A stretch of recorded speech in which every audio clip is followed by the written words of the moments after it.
नमस्कार दोस्तों, स्वागत है आप सभी का ओजांग टेस्ट प्रैक्टिस पर। जैसा कि आप सभी जानते हैं, इस टेस्ट प्रैक्टिस पर हम कुछ क्वेश्चंस जो हैं डेली के 5 क्वेश्चंस जो हैं वो डेली के डिस्कस कर रहे हैं और फिलहाल हमारा सेशन जो है वो ज्योग्राफी पर चल रहा है। तो ज्योग्राफी के 5 क्वेश्चंस हमने लास्ट 2 सेशंस में डिस्कस किए हैं। 5 क्वेश्चन एक सेशन में, 5 क्वेश्चन दूसरे सेशन में। आज के सेशन में अगेन नेक्स्ट 5 क्वेश्चंस जो है वो हम डिस्कस करने जा रहे हैं, जिससे कि जो बच्चे, ये सेशन हमने स्टार्ट ही इसीलिए किया था कि जो बच्चे जनरली आते हुए भी क्वेश्चंस का आंसर जो है वो आते हुए भी लैंग्वेज में फंस जाते हैं या कई बार स्टेटमेंट्स में फंस जाते हैं और उसकी वजह से नॉलेज होते हुए भी क्वेश्चन को गलत तरीके से अटेम्प्ट कर लेते हैं। तो दैट इज वाई हमने ये सेशन स्टार्ट किया है कि क्या तरीका होता है, क्या सही अप्रोच होती है, जैसे कि हम पता लगा सके, बहुत अच्छे से स्टेटमेंट्स को पढ़ें, उनको समझें और फिर किस तरीके से आंसर दें। इसी के लिए ये सेशन जो है वो हमने रखे हैं। तो चलिए आज के सेशन को स्टार्ट करते हैं। आज का जो हमारा पहला क्वेश्चन है, consider the following statements about the western and eastern Ghats. पश्चिमी और पूर्वी घाट के बारे में कुछ कथन है, उन पर विचार हमें करना है और हमें पूछा गया है कि करेक्ट आंसर जो है उनका क्या होगा, मतलब इनमें से कौन से स्टेटमेंट्स जो है वो करेक्ट है। देखिए, पहला स्टेटमेंट कह रहा है Western Ghats are comparatively higher in elevation than the Eastern Ghats. पश्चिमी घाट जो हैं वो ज्यादा ऊंचे हैं कंपेयर्ड टू ईस्टर्न घाट। पहला स्टेटमेंट हमें ये कहता है। सेकंड स्टेटमेंट कहता है Western Ghats are more continuous than the Eastern Ghats as the latter is eroded by several east flowing rivers. पश्चिमी घाट जो है वो पूर्वी घाट की तुलना में ज्यादा सतत रूप से हमें प्राप्त होता है, क्योंकि पूर्वी घाट का अपर्दन जो है वो अधिक हुआ है। पूर्व की ओर बहने वाली नदियों की तरफ जैसे अपर्दन जो है वो अधिक हुआ है। थर्ड स्टेटमेंट कहता है the Eastern and the Western Ghats meet each other at the Nilgiri Hills. पूर्वी और पश्चिमी घाट नीलगिरी की पहाड़ियों पर एक दूसरे से मिलते हैं। ये तीन स्टेटमेंट्स हमें दिए हैं और हमें देखना है कि कौन सा स्टेटमेंट जो है वो करेक्ट है। अब देखिए, पहला स्टेटमेंट कहता है Western Ghats are comparatively higher in elevation than the Eastern Ghats. ये बात हम जानते हैं कि वेस्टर्न घाट्स जो हैं वो ईस्टर्न घाट से ज्यादा ऊंचे हैं। काफी ज्यादा ऊंचाई जो है वो हमें देखने को मिलती है।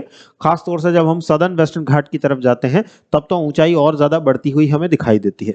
हाईएस्ट पीक जो है वेस्टर्न घाट की वो हमें 2695 मीटर्स देखने को मिलती है, जबकि ईस्टर्न घाट में हमें हाईएस्ट जो पीक है वो 1400 मीटर्स के आसपास देखने को मिलती है। लगभग डबल, ऑलमोस्ट डबल जो है वो हमें देखने को मिलती है। तो वेस्टर्न घाट्स जो है वो वास्तव में बहुत ज्यादा ऊंचे हैं ईस्टर्न घाट से। तो पहला स्टेटमेंट हमारा करेक्ट निकल करके आता है। Second statement, Western Ghats are more continuous than the Eastern Ghats as latter is eroded by several east flowing rivers. ये बात भी बिल्कुल सही है कि वेस्टर्न घाट जो है वो बहुत ज्यादा कंटिन्यूअस है, जबकि ईस्टर्न घाट जो है वो बहुत ज्यादा कटा फटा हमें दिखाई देता है, टूटा हुआ सा हमें दिखाई देता है। कंटिन्यूटी जो है वो ईस्टर्न घाट में हमें नहीं दिखाई देती है। तो सेकंड स्टेटमेंट भी हमारा करेक्ट हो जाता है। Third statement, the Eastern and the Western Ghats meet each other at the Nilgiri Hills. ये दोनों जिस जगह पर मिलते हैं उस जगह को हम नीलगिरी हिल्स के नाम से ही जानते हैं, नीलगिरी की पहाड़ियों के रूप में ही जानते हैं। तो ये स्टेटमेंट भी हमारा करेक्ट निकल करके आता है। तो आंसर हो जाता है हमारा D, all of the above. तीनों स्टेटमेंट्स जो हैं वो तीनों हमें सही देखने को मिलते हैं। वेस्टर्न घाट ज्यादा ऊंचा है ईस्टर्न घाट से, वेस्टर्न घाट ज्यादा कंटिन्यूअस है ईस्टर्न घाट से, और दोनों जो है वो नीलगिरी हिल्स पर मिलते हुए हमें दिखाई देते हैं। तो यहाँ पर हमारा आंसर जो निकल करके आता है इन तीनों स्टेटमेंट्स को देख करके, that is D, all of the above. सारे स्टेटमेंट्स जो हैं वो सही हमें दिखाई देते हैं। Next question, Which of the following statements are correct about structure of biosphere reserve?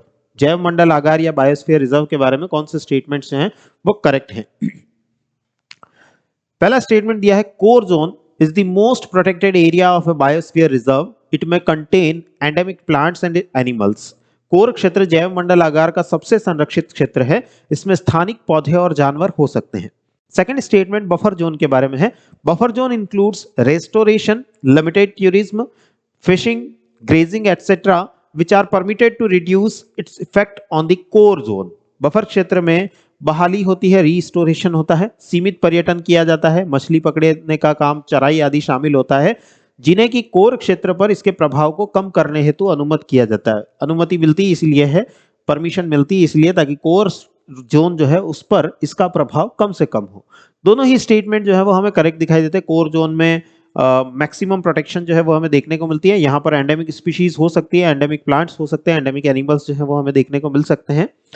Buffer zone जो है वो उसमें टूरिज्म, फिशिंग, ग्रेजिंग ये सारी जो है वो चीजें अलाउड होती हैं और उनको अलाउ किया ही इसलिए जाता है ताकि कोर जोन पर इसका प्रभाव ना पड़े। ये सारी चीजें बफर जोन में हो जाए, कोर जोन जो है वो पूरी तरीके से प्रोटेक्टेड रहे, पूरी तरीके से सेफ रहे। तो यहाँ पर सेकंड स्टेटमेंट जो है वो भी हमें करेक्ट दिखाई देता है।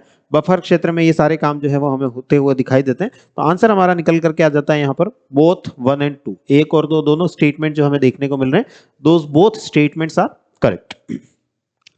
नेक्स्ट स्टेटमेंट जो है, नेक्स्ट क्वेश्चन जो है, थर्ड क्वेश्चन आज का हमारा, consider the following statements with regard to western coastal plains, पश्चिमी तटीय मैदान जो है।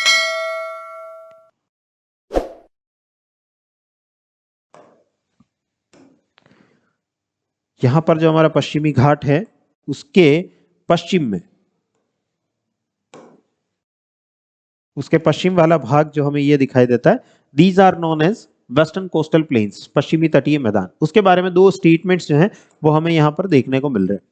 फर्स्ट स्टेटमेंट कहता है the western coastal planes provide natural conditions for the development of ports and harbours, पश्चिमी तटीय मैदान बंदरगाह और पत्तन के विकास के लिए प्राकृतिक परिस्थितियां प्रदान करते हैं।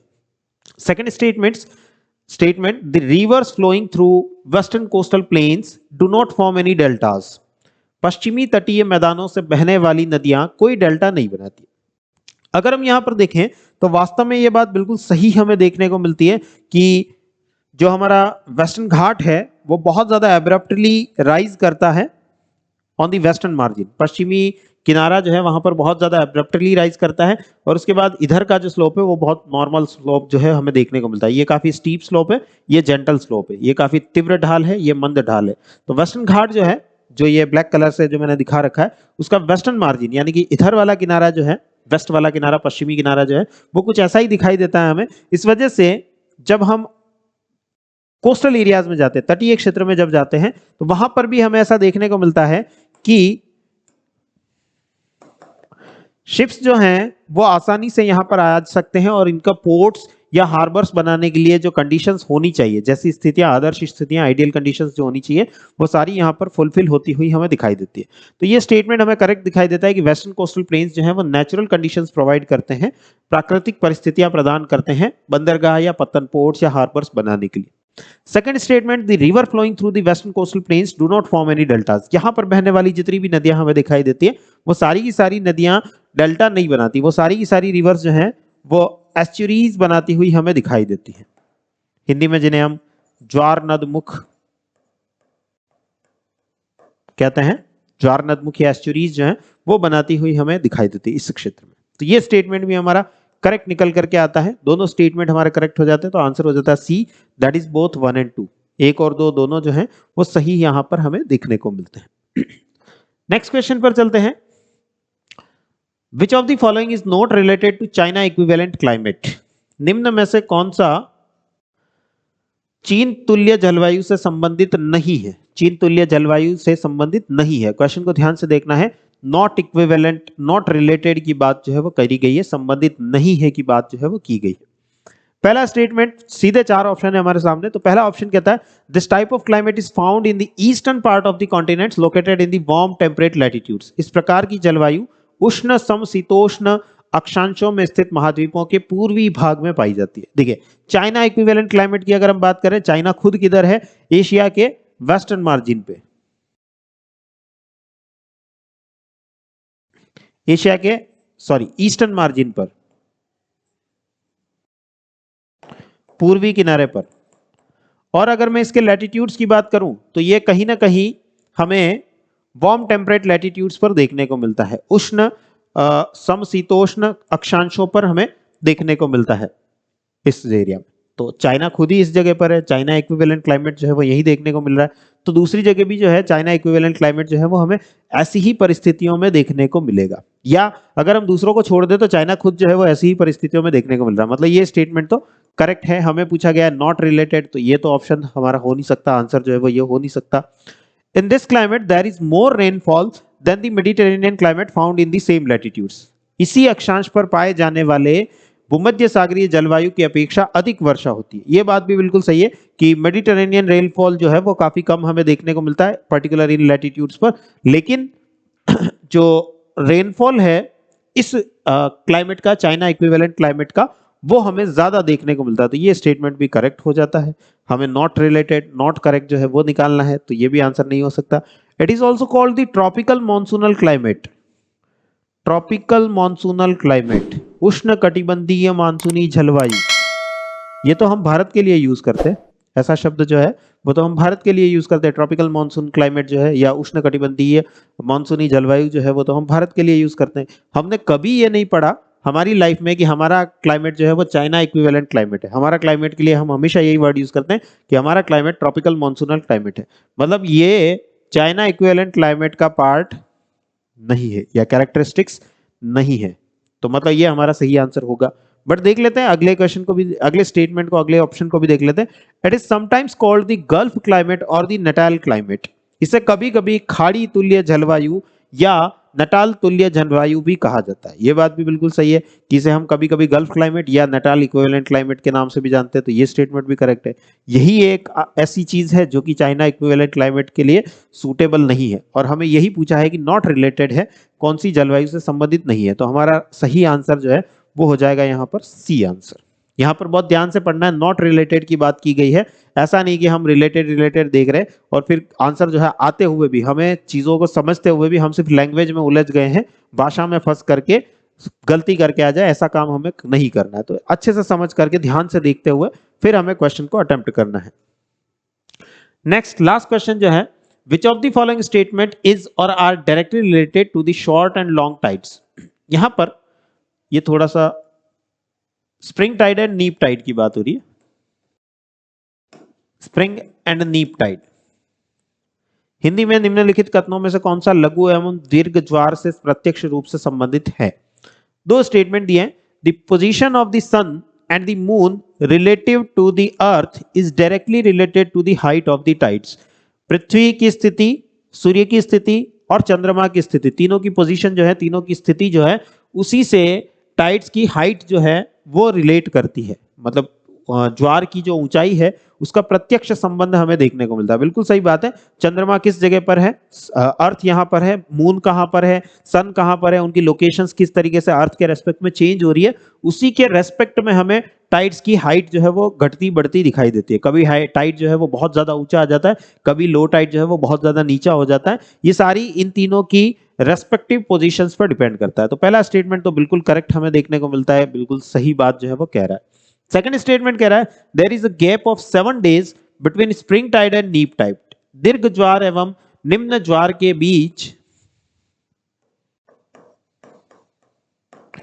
दीर्घ ज्वार एवं निम्न ज्वार के बीच 7 दिन का अंतराल होता है। 7 days का डिफरेंस जो है वो हमें देखने को मिलता है। बिल्कुल सही बात है। एक स्प्रिंग टाइड और एक नीप टाइड जो है वो हमें 7 days में देखने को मिलता है, क्योंकि एक स्प्रिंग टाइड जो है, अगेन स्प्रिंग टाइड, दो कंसेक्यूटिव स्प्रिंग टाइड्स जो हैं, दो क्रमानुगत दीर्घ ज्वार जो हैं, उनके बीच हमें 15 दिन का गैप देखने को मिलता है।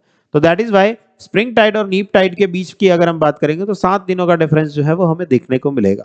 तो ये स्टेटमेंट भी हमारा करेक्ट हो जाता है। दोनों स्टेटमेंट्स करेक्ट है, तो ये आंसर हो जाएगा हमारा सी, बोथ 1 and 2। यहाँ पर लैंग्वेज जो है वो हालांकि थोड़ी सी गड़बड़ जो है वो क्वेश्चन को टाइप करने में भी हो गई है, बट लैंग्वेज जो है वो काफी ज्यादा आपको घुमाती है कि ये ऐसा होगा, कि वैसा होगा, कि ये होगा, कि वो होगा।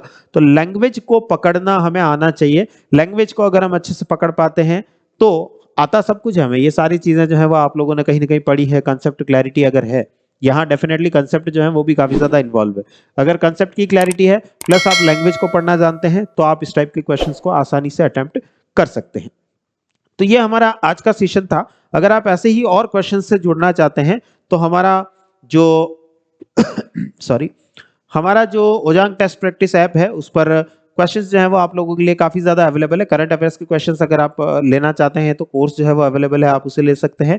या अगर आप एनसीईआरटी के क्वेश्चंस जो हैं उन्हें अटेम्प्ट करना चाहते हैं तो 1000 से भी ज्यादा एनसीईआरटी के क्वेश्चंस जो हैं वो आप लोगों के लिए अवेलेबल है। तो जो भी आप लेना चाहें उसे लेकर के अपना काम जो है, अपना प्रयास जो है, अपने एफर्ट्स जो है उनको बचा करके इस प्रीलिम्स में बहुत अच्छा परफॉर्म जो है वो आप कर सकते हैं।